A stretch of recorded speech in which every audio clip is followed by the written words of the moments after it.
وينضم إلينا النائب البرلماني ورئيس حزب نداء الوطن داوود والأحمد عيش. أهلا بكم سيد الرئيس ومرحبا وشكرا على قبول الدعوة.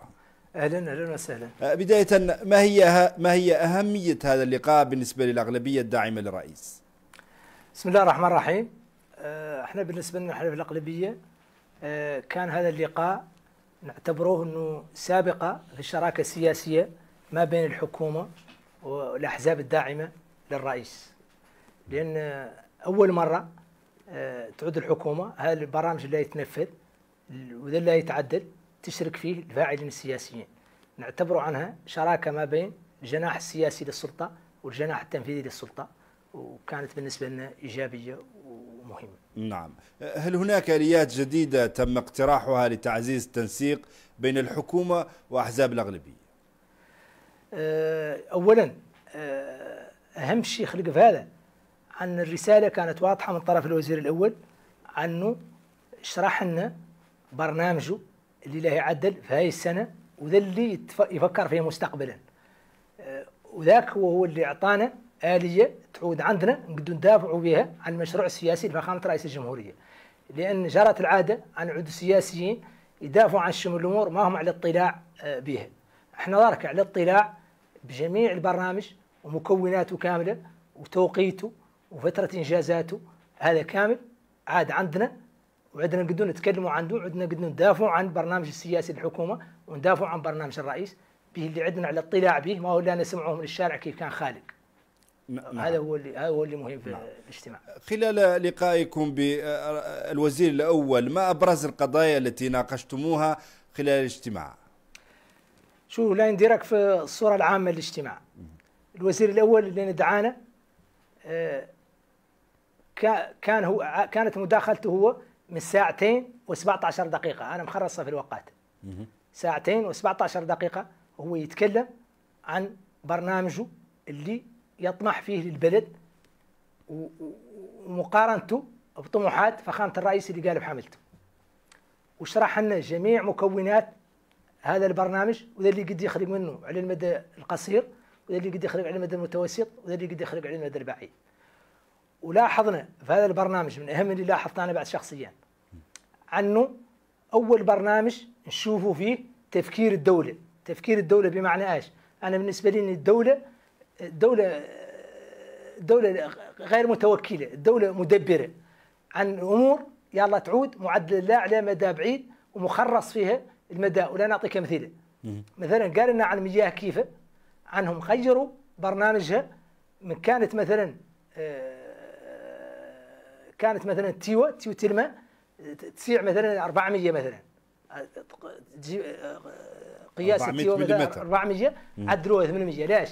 لأنه قال عن حاسبين عن خلال 20 سنة 30 سنة 40 سنة عن قد يزادوا السكان، لين يزادوا لا تعود لابد تعدل خط جديد، بينما لين تعدل هذه التوسعة اللي كيف تعود مستقبلا تقدر تدير لا بومب دير لا بومبات لا يعود هذا تكاليف وقريجة على الدولة. هذا تفكير على المدى البعيد. مثلا قال عن الكهرباء، مثلا تبارك من محطة الكهرباء شور عرفات مثلا خارج لا خط كهربائي واحد سلك كهربائي واحد واللي مقضي المقاطعة، لين يخسر هذا السلك ينقطع كرة عن المقاطعة كاملة. قال عن كل مقاطعة لا يعود عنده سلك وسلك احتياط، ياك لا خلق عطب في الخط يعود قد ينجبر احتياط. هذا هو تفكير الدولة، هذا ما كان خالق، هذا أول مرة يخلق عن تعود يفكر التفكير. شو اليوم هذا خط يديني لا يخلطوه على خط أفطوط الساحلي ولا يتعدل تحلية لمياه البحر، هذا كامل يخلط. لاش ياك تعود هناك خطوط بديلة في حالة تخسر ديني، في حالة النهر قاع ما تلفي الماء، في حالة ديني ما تلفي الماء يعود عندك ذا، في حالة البحر خسر التحلية يعود عندك ذا. هاي ذاك الأمور بالنسبة لي أنا عن هذا تفكير جديد عن الدولة تعود تفكر في البدائل دائما، ما تعود لا متوكلة لا خسر لا حنون كذا. هذا هو أهم عندي أنا الشيء في اللي طرح لنا. الثانية عنه جميع المشاريع اللي عنده والبرامج اللي عنده في هاي 5 عماد عنه يعرضهم ويعرفهم بالأرقام ومتفاصلين له، وعنه ملي ما جاب لنا الشيء ما يصح ولا تكلم لنا بلغة الخشب ولا برواية السياسة، عنه نعتنا الأمور وسولنا عن رأينا فيهم والطريقة اللي يعدلوا بها. ثانيا عنه نعتنا الحلول والتفكير اللي عندهم المستقبل لاصلاحات الامور اللي فاسده، الامور اللي خاسره. كيف طريقه الصفقات، طريقه اراه اذا قط قال لي هسه المرات لا تقول لي هذا ما هو يعدل، انا ما نقول لك يعدل ما يعدل. عندي ثقه انه هو يقدر يعدله يا غير، يعني نقول لك عندها افكار في حد ذاتها، عنها افكار جديده وبناءه وعنها متفاصله وعنها ملي ممارت عنها افكار عنها تقدر تطبق، وعنها ما فيها زبونيه ولا فيها هذا، عنها كامله مراقمنه. والامور اللي تراقمه خالق ياسر ما تقدر يخلق فيها. مثلا الحلول اللي اعطانا الهجره، الحلول اللي اعطانا للصفقات، الحلول اللي اعطانا لتفكتي الناس، هذا اللي متخمم انه لا يعدل في الشهور القادمه يدور يفاجئك الين يعدل، الين ما تعطلوا الجماعات اللي تعطل دائما والناس اللي عندها مصالح. نقول لك انا عنه برنامج الين يخلق لا يعود هو بدايه الدوله موريتانيا. هذا انا مكتوب. نعم. اذا بشكل عام كيف تقيمون مستوى التشاور الحالي بين الحكومه والاحزاب الداعمه للرئيس؟ هو ما نقدوا قاعد نقوموه به، هو ما قد تخلي، هو نحن ما قد تشاوروا معنا، شو الاحزاب ما قد حكومه شاورت معاه. عياو الوزاره الاوائل يلقاو الناس انفراديه يعود طالبها حد ميعاد والله شيء.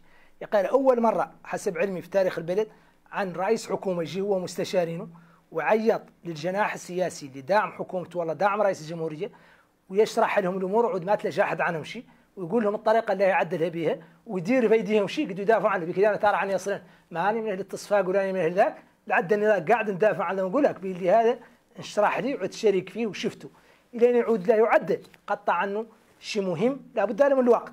يا غير مولي ما هي كذبه طويله به اللي كل نهار لا يخرج منه شيء. هو عنده مشاريع لا توفى في الشهر، وعنده شيء لا يوفى في شهرين، وعنده شيء لا يوفى في 3 اشهر، وعنده شيء في عام، وعنده شيء في عامين و3 اشهر، وعنده شيء 4 ايام. بيلي خالق من المشاريع اللي ما هو روايه تعدل. الكهرباء مثلا ما تقدر تعدل بكذا، تحاول عنك تعدل محطه 250 ميجا لابد لها من 4 ايام انك تعدل. يا غير لين تعود عندك المسطره القانونيه والمسطره التمويليه والمسطره التنفيذيه واضحه ومعطيه الشرايك محترمه، هذا اكيد انه يخلق خلال 4 ايام. بما باختصار انا نلاحظ على البرنامج انه تحول من برامج نظام او برامج مأموريه الى برامج دوله. هذا هو اهم تحول خلق في هذا البرنامج اللي عندها الحكومه حاليا، عنه برنامج دولي باللي فيه شيء لا يوفى الا 10 ايام، مخرصين فيه 10 ايام، في شيء مخرصه فيه 20 سنه. معناه انه معدل للدوله الموريتانيه، ما هو معدل لمأموريه ولا خمسيه ولا عشريه ولا كذا. هذا هو اهم شيء، اهم ملاحظه عندي انا على هذا اللي شرح لنا اياه. بس وكان مهم عندي أن تعود الجناح السياسي والجناح التنفيذي في السلطة على اتصال ويشاوروا ويطارحوا رأي، وإحنا طرحنا عليه ياسر من الإشكالات في هذا وجاوبنا فيهم، وقلنا له عن خالق أمور بس محل لا يتخلق، وشرحوا لنا كما لا يتخلق.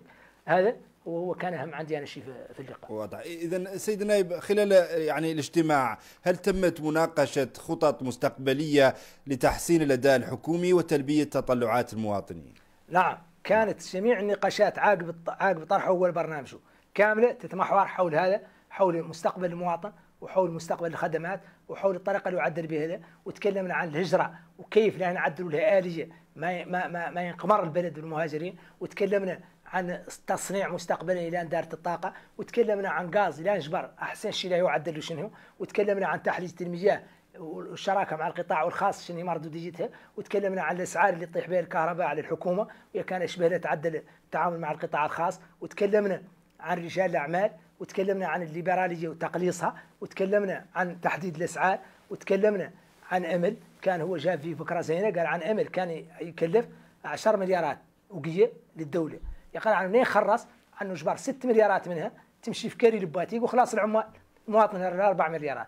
قال عنه معدل كارتات رقميه لا يتندار فيهم 10 مليارات كامله يستفاد المواطن 100%، وتعطى للناس تعود تشتري من بوتيق بقاته، عاد دعم مالي بدل من اهانه المواطن وترقيه عند البواتيق، والفضل المؤخذه له تمشي مكريين بها شويه البواتيق مشغلين بها وحدين. طرحنا عليه مشكله ذوك الناس اللي كانوا يشتغلوا ايش لا يعدل لهم. قال عنهم فيهم حمله شهادات ما يلا عدو وقافه عنهم لا يعدلهم مراقبين للمشروع، فيهم واحدين لا يضخوهم في بلدات اخرين فاصلين فيهم، وفيهم واحدين لا يعطوهم تعويض يعدلوا به شغله يمشوا.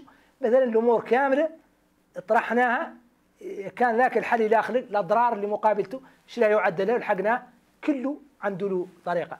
سويناه عن الاسماك طريقه اللي يقدوا يعودوا يجبرها به المواطن. قال عنهم اكثريتهم تقيس التصدير، عنهم عدلوا اتفاق مع السي ام سي بي عن ذاك اللي تصدر الناس لين تفوت تحدد سعره محدد مولاه في الخارج هم عندهم حق يشتروا منه 20%. ياك مثلا كانت امور واضحه، جميع الاشكالات اللي طرحنا جبرناها طارح لها حلول، وعنده لها تصور وعنده طريقه لا يحل بها.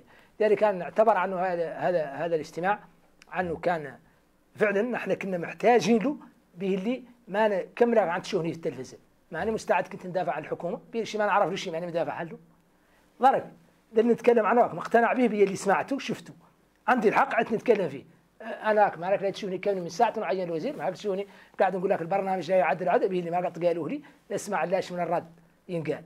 ضرك انا نعتبر عني شريك في هذه الخطه وقنعني بها وقال لنا الطرق تعدل بها، واعطانا دار تحت ايدينا شيء نقدروا ندافعوا به عن الحكومه ونقدروا نتكلموا به. هذا هو. اذا ما هي رؤيتكم لدور الاحزاب في دعم البرامج الحكوميه؟ هي دور الاحزاب عندنا اللي منها موالي وماشي مع الحكومه يلا عود دعمها، يقال يلا عود دعمه محترم، كيف اللي عدل هواك عنه اعطانا شيء نقدروا ندعموه في دعم محترم، لان ندافعوا عن هذا البرنامج وعن هذه الخطط الاقتصاديه المعدله، ولا نواكبوا اللي خلق منها نثمنوه، واللي ما خلق منها يلا ننبهوا عليه انه ما خلق، ويلا مولي نعودوا مهم عندنا يخلق، ونتواصلوا ونقولوا انت قلت لنا كذا شو لا خلق وهذا ماله وهذا كذا، نطرحوا فيها راي ياك تقدر الامور تتقدم. ولين تنتقد المعارضه شيء ما خلق، والله قالوا له عدل، والله عدلت في اخطاء، ما يلا مولي نحن نعود ندافعوا عن الباطل، يلا توضح لنا الحكومه ذاك ماله، لان العمل البشري كامل يحتمل الغلط، وعود مولي عندنا باش نعرفوا ذاك، وذاك اللي مولي فم من النقد البناء اللي صالح البلد وصالح المواطن، يلا نعودوا نقولوه وننقدوا حكومتنا ونثمنوها في نفس الوقت. يقال مولي ما تعدل شيء، هو البرنامج اللي امس قال لنا اللي ما يعدلوا، لين تعيط لي هنا نقول لك عنه ما عدلوا، وعنه قالوا خاسر، وعنه قال نفر ما خلف، هذا طبيعي. واضح. هذه هي الديمقراطيه، وهي تعاون الجناح السياسي مع الجناح التنفيذي اللي عنده مصداقيه واللي قد يستمر. ما الاخرين قالوا التطبيل والتزمير. نعم. إذا النائب البرلماني ورئيس حزب نداء الوطن داوود والأحمد عيشة، شكرا جزيلا لك. شكرا جزيلا.